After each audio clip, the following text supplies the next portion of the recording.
मुरादाबाद के हरपाल नगर स्थित Gandhinagar public school में स्कूल के अध्यक्ष आर.के. सिंघल के जन्मदिन के उपलक्ष्य में वाद विवाद प्रतियोगिता का आयोजन किया गया। प्रतियोगिता अंग्रेजी और हिंदी दोनों भाषाओं में हुई। अंग्रेजी वाद विवाद का विषय था public speaking boost the confidence of student, जिसमें सौम्या कौशिक प्रथम, कशिश द्वितीय और श्यामा शर्मा और मन्नत राणा को तृतीय पुरस्कार से सम्मानित किया गया। इसी श्रृंखला में हिंदी वाद विवाद का विषय था क्या भारत विश्व गुरु बनने के पथ पर अग्रसर है, जिसमें वेदांती और अनुष्का विश्नोई प्रथम, ईशानी और अदिति द्वितीय और भूमि ठाकुर और नंदिनी को तृतीय पुरस्कार से सम्मानित किया गया। गांधीनगर पब्लिक स्कूल नानपुर और गांधीनगर पब्लिक स्कूल गांधीनगर मुरादाबाद द्वारा स्कूलों की कक्षा 6 से 11 तक के 32 छात्र छात्राओं ने प्रतिभाग किया।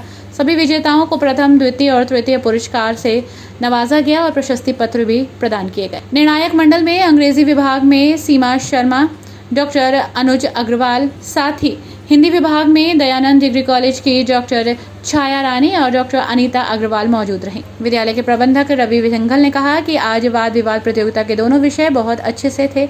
सभी बच्चों ने इस प्रतियोगिता में बढ़ चढ़कर भाग लिया और खूबसूरती से अपने विचार रखे। उन्होंने कहा कि किसी भी कार्य को करने के लिए उसमें प्रतिभाग करना जरूरी है। बच्चों को इस तरह के कार्यक्रमों में भाग लेना चाहिए। विद्यालय के प्रधानाचार्य शशि शर्मा ने अतिथियों का आभार व्यक्त किया। साथ ही उन्होंने कहा कि भारत सदा ही विश्व गुरु है, जिसका केंद्र बिंदु अध्यात्म है। अध्ययन और अध्यात्म का अध्ययन करने के लिए फिर से विश्व का सिरमौर बनाया जा रहा है। प्राकृतिक संरचना, जलवायु, खान पान, वस्त्र, रहन सहन जैसी विशेषताएं हमारे देश में हैं और वो अनंत शायद ही मिलती हैं।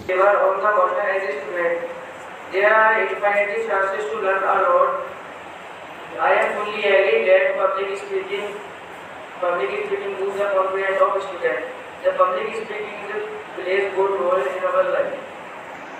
After getting degree from college, a student have faced interviews. The talent of public speaking.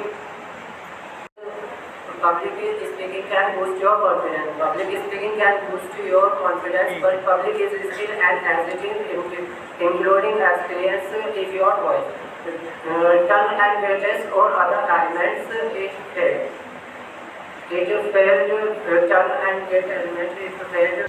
अब भारत का लक्ष्य विश्व गुरु बनना है, अपने मजबूत कदमों से राष्ट्रों के समूह में एक विशिष्ट स्थान प्राप्त करना है। उन्होंने कहा कि विषय के पक्ष और विपक्ष पर बोलते में थोड़ी कठिनाई थी, परंतु सभी ने भरपूर प्रयास किया और उत्साहपूर्वक प्रतिभाग किया। इस तरह के कार्यक्रमों से बच्चों में जागृति होती है। स्कूल के प्रधानाचार्य गुरविंदर कौर का कार्यक्रम को सफल बनाने में महत्वपूर्ण योगदान रहा। कार्यक्रम का संचालन नीलम अग्रवाल और सोनी रस्तोगी ने किया। कार्यक्रम को सफल बनाने में नेहा गुप्ता, निकुंज बंसल, पूनम दत्ता, विभोर भटनागर, सुधीर सक्सेना तथा देवराज त्यागी का कार्यक्रम में महत्वपूर्ण योगदान रहा। में एक डिबेट प्रतियोगिता हमारे अध्यक्ष महोदय की जन्मदिन पर आयोजित की गई है श्री आर.के. सिंघल जी के द्वारा, और जिसमें कि हिंदी विषय, जिसमें कि 6 से 8 क्लास तक के बच्चों ने पार्टिसिपेट किया है कि भारत देश क्या विश्व गुरु बनने के लिए तत्पर है। और इसी तरह इंग्लिश में भी जो 9 से 11 तक के बच्चों ने पार्टिसिपेट किया है, उसमें पब्लिक स्पीकिंग को बूस्टअप करने के लिए हमने कहा है क्या ये ज़रूरी है कि बच्चों का कॉन्फिडेंस पब्लिक स्पीकिंग से बढ़े। ये दोनों विषय इतने आज के समय के लिए ज़रूरी हैं कि बच्चों की पर्सनैलिटी कैसे ग्रो हो। इसी प्रयास में ये प्रतियोगिता हुई है, जिसमें कि बच्चे बढ़ चढ़कर भाग ले रहे हैं। और हमारे बीच में हमारे जजेज़ हैं doctor Anita, doctor Chhaya, doctor Anuj and Mrs Seema Sharma. सभी पार्टिसिपेंट बच्चों को, उनके टीचर्स, पेरेंट्स को मेरी शुभकामनाएं, और सभी विजेता होने वालों को, बच्चों को भी मेरे लिए एडवांस में मेरी तरफ से, मेरे विद्यालय की तरफ से बहुत सारी शुभकामनाएं। उद्देश्य यही है कि बच्चों की पर्सनैलिटी ग्रो हो, इनके विचार ऊर्जावान हो और समय के अनुसार, विषय के अनुसार वो स्वयं को आगे बढ़ाते हुए अपने विचारों को व्यक्त कर सकें और उनका व्यक्तित्व का विकास हो।